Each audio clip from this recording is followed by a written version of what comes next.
मैं नास्तिक ही ठीक हूँ। मुझे उन दोगले लोगों की तरह मुंह में राम और मन में छुरी जैसी जुबान लेकर घूमना नहीं आता। मैंने देखा है उन घरों में जहाँ 10-15 मंदिरों में मूर्तियाँ और फोटोएं लगी हुई होती है, अक्सर उन घरों में ज़्यादा अंधविश्वास और अंधभक्ति होती है और अक्सर वही लोग अंधभक्ति को बढ़ावा देते हैं और वही लोग अक्सर उस दोगले समाज का हिस्सा भी बनते हैं जहाँ लड़की को, बेटी को नवरात्रा के समय 9 दिन देवी के रूप में पूजा जाता है और बाकी 365 दिन उस पर अत्याचार और शोषण किया जाता है।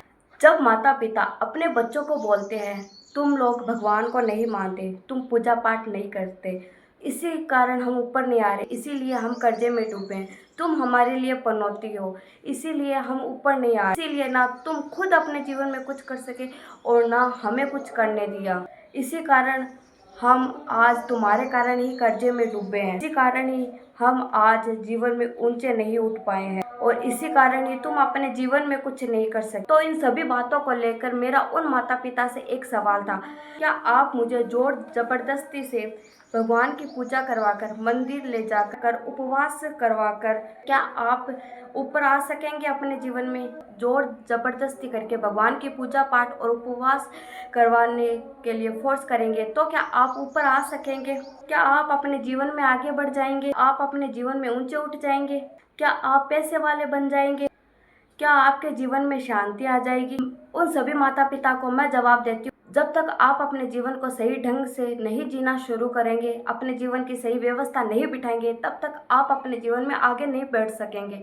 तब तक ना आपके जीवन में शांति होगी और ना ही आप किसी काम को लेकर रुचि रखेंगे, ना ही आप अपने जीवन में आगे बढ़ सकेंगे और आपके विचार उन लोगों की तरह दोगले हो जाएंगे जो समाज में नीचे गिरते जा रहे हैं, उन अंधविश्वासी कीड़ों की तरह। और आप जब तक सही व्यवस्था के साथ जीना नहीं शुरू करेंगे तब तक आप अंधविश्वास में ही रहोगे। जब तक इस समाज के माता पिता जीवन को सही व्यवस्था से जीना नहीं शुरू करेंगे, जब तक आप अंधविश्वास में ही रहेंगे और आप अपने जीवन में कोई बदलाव नहीं ला पाएंगे। इसका कारण ये बिल्कुल भी नहीं है कि आप अपने बच्चों को मूर्ति पूजा के लिए फोर्स करो, ज़बरदस्ती करो।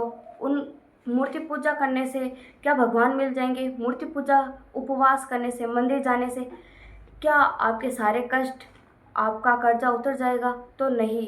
इससे अच्छा है जो होता है, भगवान अगर आपकी आस्था है तो रखो, उनको मन में रखो। भगवान नहीं कहते कि आप दिखावा करो, पूरे दिन उपवास रखो, पूरे दिन पूजा पाठ मंदिर करो, नहीं, वो नहीं कहते। अगर मैं नास्तिक हूँ, भगवान मेरे मन में है, मुझे ढोंग नहीं आता, मुझे ढोंग रचाना नहीं आता कि मैं मंदिर जाऊँ। भगवान, बस मैं यही कहना चाहती हूँ उन माता पिता से, अगर आप अपने बच्चों को फोर्स कर रहे हो ये करने के लिए, तो भगवान उनके सिर्फ मन में होने ज़्यादा ज़रूरी है। दिखावा करने से भगवान नहीं मिलते हैं।